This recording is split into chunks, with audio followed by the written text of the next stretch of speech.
नमस्कार दोस्तों, स्वागत है आप सभी का आपके अपने चैनल प्रिंस लर्निंग सेंटर में। और आज की इस वीडियो में हम बीकॉम सेकेंड ईयर के एक बहुत ही महत्वपूर्ण सब्जेक्ट की शुरुआत करने जा रहे हैं, कंपनी लॉ।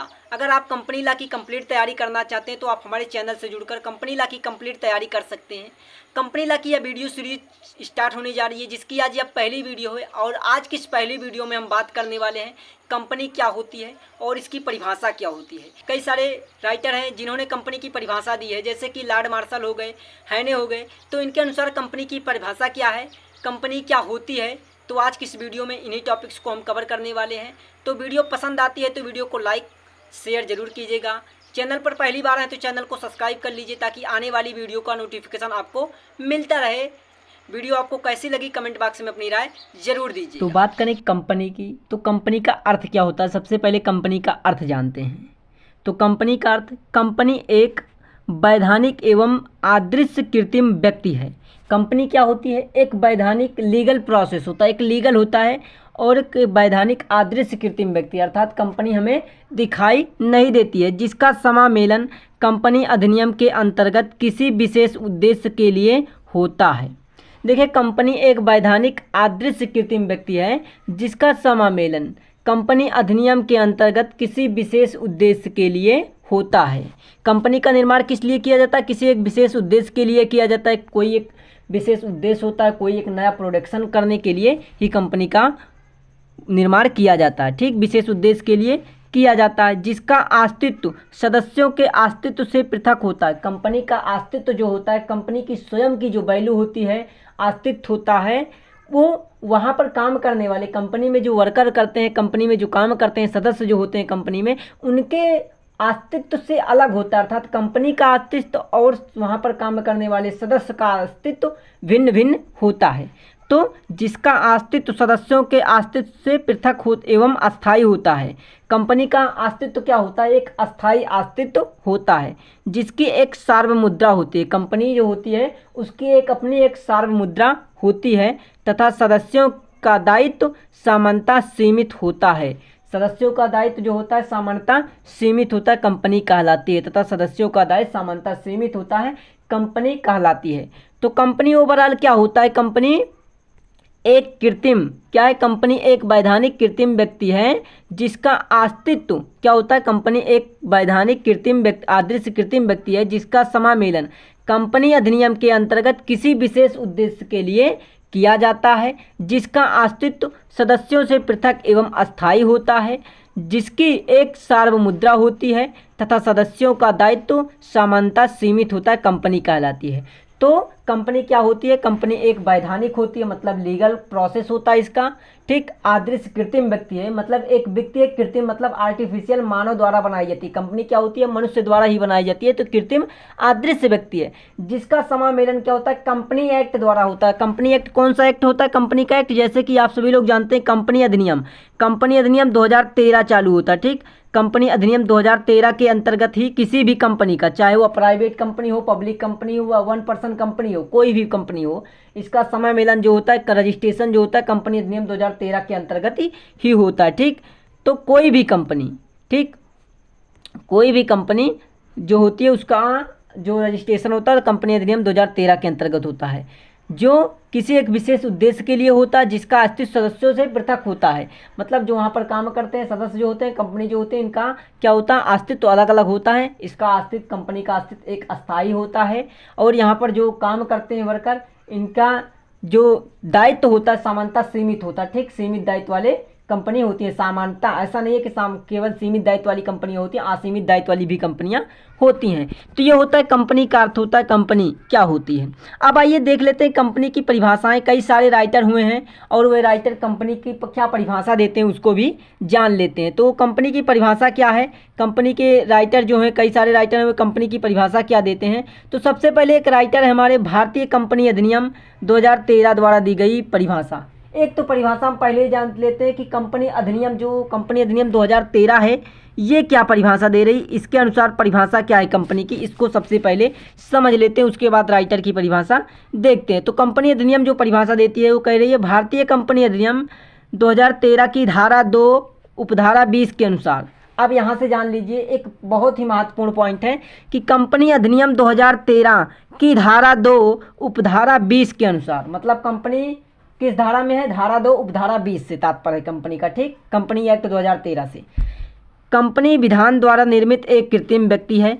क्या है? कंपनी, भारतीय कंपनी अधिनियम 2013 की धारा 2 उपधारा 20 के अनुसार कंपनी विधान द्वारा निर्मित एक कृत्रिम व्यक्ति है जो कंपनी अधिनियम 2013 के नियमों का पालन करती है, जो 2013 कंपनी नियमों का पालन करती है, जिसका समामेलन भारतीय कंपनी अधिनियम 2013 या पिछले कंपनी कानून के अंतर्गत हुआ हो। मतलब पहले, इसके पहले भी कंपनी अधिनियम चलता था, 1956 चलता था, पहले कंपनियों का रजिस्ट्रेशन 1956 के अनुसार हुआ करता था। लेकिन अब जब से 2013 कंपनी एक्ट 2013 आया हुआ है, तब से कंपनियों का रजिस्ट्रेशन, कंपनियों से जुड़ी हर एक्टिविटी कंपनी एक्ट 2013 के अंतर्गत होता है। तो कह रहा है कि जिसका समामेलन, कंपनी वही होती हैं जिसका समामेलन कंपनी अधिनियम 2013 या फिर पिछले कंपनी कानून के अंतर्गत हुआ है। बहुत सारी कंपनियां हैं कंपनी एक्ट 2013 के आने के पहले ही रजिस्टर्ड हुई हैं। तो कहने का मतलब है कि वे कंपनियां जो कंपनी अधिनियम 2013 के अंतर्गत या फिर किसी पिछले कानून के अंतर्गत हुआ होता है, इनका समामेलन हुआ होता है, उसके सदस्यों से पृथक अस्तित्व अस्तित्व होता है। उनका क्या होता है? कंपनियों का अस्तित्व जो होता है उनके सदस्यों से पृथक अस्थायी अस्तित्व होता है। सामान्यतः सदस्यों का दायित्व सीमित होता है, सामान्यतः सदस्यों का दायित्व सीमित होता है, जिसकी अपनी एक सार्वमुद्रा होती है, कंपनी कहलाती है। तो कंपनी एक्ट भी यही परिभाषा देता है कि कंपनी एक कृत्रिम अदृश्य व्यक्ति होती है जिसका समामेलन कंपनी अधिनियम 2013 या फिर पिछले किसी कंपनी एक्ट के अनुसार हुआ होता है। इसकी एक सार्वमुद्रा होती है, इसका अस्तित्व यहाँ पर काम करने वाले सदस्यों से पृथक होता है और इसकी एक सार्वमुद्रा होती है और इसका दायित्व जो होता है, यहाँ पर काम करने वाले दायित्व सदस्यों का दायित्व जो होता है सामान्यतः सीमित होता है, कंपनी कहलाती है। तो ये कंपनी एक्ट 2013 के अनुसार परिभाषा है। अब आइए बात कर लेते हैं जो हमारे कई सारे राइटर हुए, प्रमुख राइटर्स हैं, उन्होंने कंपनी की क्या परिभाषा दी है। तो राइटर्स पहले हैं कि लॉर्ड न्यायाधीश लिंडले द्वारा कंपनी की परिभाषा। तो राइटर न्यायाधीश लिंडले जो हैं वे कंपनी की क्या परिभाषा देते हैं। वे कहते हैं कि कंपनी व्यक्तियों का एक समूह है। कंपनी क्या है? व्यक्तियों का एक समूह है जो मुद्रा या मुद्रा के बराबर का अंशदान एक संयुक्त कोष में करते हैं और जिसका प्रयोग वे एक समान उद्देश्य के लिए करते हैं। तो लॉर्ड न्यायाधीश लिंडले क्या कहते हैं? वे कहते हैं कि कंपनी जो है एक व्यक्तियों का समूह है। मतलब कंपनी एक ऐसा समूह है जहाँ कई सारे व्यक्ति काम करते हैं। कंपनी एक व्यक्तियों का समूह है जो मुद्रा या मुद्रा के बराबर अंशदान, कहते हैं कि जो मुद्रा या मुद्रा के बराबर कोई अंशदान एक संयुक्त कोष में करते हैं और जिसका प्रयोग वे एक समान उद्देश्य के लिए करते हैं। मतलब वे कहते हैं कि वे कंपनी एक क्या है? व्यक्तियों का समूह है और वे क्या करते हैं? मुद्रा या मुद्रा के बराबर कोई चीज़ क्या करते हैं? कोई अंशदान एक संयुक्त कोष, एक जगह एकत्रित करते हैं, एक कोष में उनको एकत्रित करते हैं और उनका प्रयोग क्या करते हैं? वे एक समान उद्देश्य के लिए करते हैं, कंपनी कहलाती है। तो लॉर्ड न्यायाधीश लिंडले के द्वारा ये कंपनी की परिभाषा है। आइए देखते हैं और जो राइटर हैं वे क्या कहते हैं कंपनी को। तो न्यायाधीश मार्शल एक राइटर हैं, न्यायाधीश मार्शल हैं, वे भी कंपनी की कुछ परिभाषा देते हैं। तो न्यायाधीश मार्शल के अनुसार कंपनी की परिभाषा क्या है?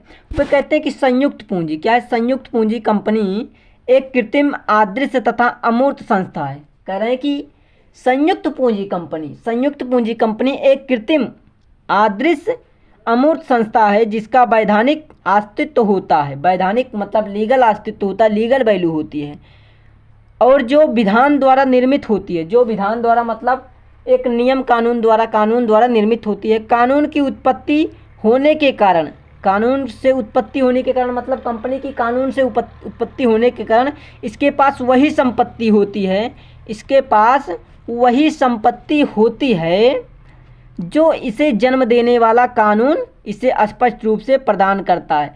कह रहे हैं कि इनके पास ये कानून रूप से इनकी उत्पत्ति हो रही है तो इनके पास वही संपत्ति होती है जो इन्हें जन्म देने वाला करता है, जन्म देने वाला कानून देता है, प्रदान करता है, या जो इसके अस्तित्व के लिए आवश्यक है, या जो इसके अस्तित्व के लिए आवश्यक है। तो लॉर्ड न्यायाधीश जो कहते हैं, लॉर्ड न्यायाधीश मार्शल कहते हैं, वे कहते हैं संयुक्त पूंजी कंपनी एक कृत्रिम अदृश्य व्यक्ति है। क्या है? संयुक्त पूंजी कंपनी एक अदृश्य कृत्रिम व्यक्ति है, जो संस्था जिसका वैधानिक अस्तित्व होता है, विधान द्वारा निर्मित होती है, कानून द्वारा उत्पत्ति होने के कारण इसके पास केवल वही संपत्तियां रहती है जो इसको जन्म देने वाला देता है, जो इसको जन्म देने वाला कानून इसे स्पष्ट रूप से प्रदान करता है। इसके पास केवल वही संपत्तियां होती हैं। तो ये लॉर्ड मार्शल कहते हैं, कंपनी की परिभाषा देते हैं। आइए प्रोफेसर हैने क्या कह रहे हैं कंपनी को लेकर, कंपनी की क्या परिभाषा दे रहे हैं प्रोफेसर हैने। तो देखिए प्रोफेसर हैने के द्वारा परिभाषा देखते हैं। तो वे कहते हैं कि कंपनी विधान द्वारा निर्मित एक कृत्रिम व्यक्ति है जिसका उसके सदस्यों से पृथक एवं अस्थायी अस्तित्व होता है। प्रोफेसर हैने कहते हैं कि कंपनी विधान द्वारा निर्मित एक कृत्रिम व्यक्ति है जिसका उसके सदस्यों से पृथक मतलब अलग एवं अस्थायी अस्तित्व होता है, जिसके पास एक सार्वमुद्रा होती है। ठीक, तो ये प्रोफेसर हैने कहते हैं कंपनी को लेकर। तो यहाँ पर कई सारे राइटर जैसे कि लॉर्ड न्यायाधीश लॉर्ड निंडले, ठीक, और लॉर्ड मार्शल, और यहाँ पर प्रोफेसर हैने, या और कंपनी अधिनियम कंपनी एक्ट 2013, तो इनके अनुसार आपने परिभाषा देखा। तो ओवरऑल इसका निष्कर्ष क्या निकल के आता है, कंपनी का निष्कर्ष निकल के आता है, यही निकल के आता है कि कंपनी क्या है। कंपनी क्या है? कंपनी एक अदृश्य कृत्रिम व्यक्ति है जिसका समय मेलन कंपनी अधिनियम 2013 या किसी अन्य कंपनी एक्ट के अनुसार हुआ होता है। कंपनी की एक अपनी सार्वमुद्रा होती है और इसका अस्तित्व यहाँ पर काम करने वाले व्यक्तियों के या फिर इसके सदस्यों से के अस्तित्व से पृथक होता है एवं अस्थायी अस्तित्व होता है। ठीक, ये कंपनी की परिभाषा ओवरऑल इन सभी राइटरों के द्वारा अगर देखी जाए तो ये परिभाषा निकल कर आती है। तो आई होप आपको समझ में आया होगा कि कंपनी का अर्थ क्या है, कंपनी की परिभाषा क्या है।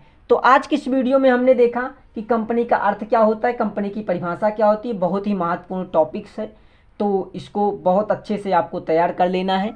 बाकी नेक्स्ट वीडियो में हम बात करने वाले हैं कि कंपनी की विशेषताएं क्या होती हैं, कंपनी के ऑब्जेक्टिव क्या होते हैं, कंपनी की इम्पोर्टेंस क्या है। इन सारे टॉपिक्स को हम नेक्स्ट वीडियो में कवर करने वाले हैं। तो चैनल पर पहली बार आए हैं, चैनल को सब्सक्राइब नहीं किया तो चैनल को सब्सक्राइब कर बेल आइकन को ऑन कर दीजिएगा ताकि आने वाली वीडियोज़ का नोटिफिकेशन आपको मिल सके। मिलते हैं ऐसे ही नेक्स्ट वीडियो में, तब तक के लिए आप सभी को धन्यवाद।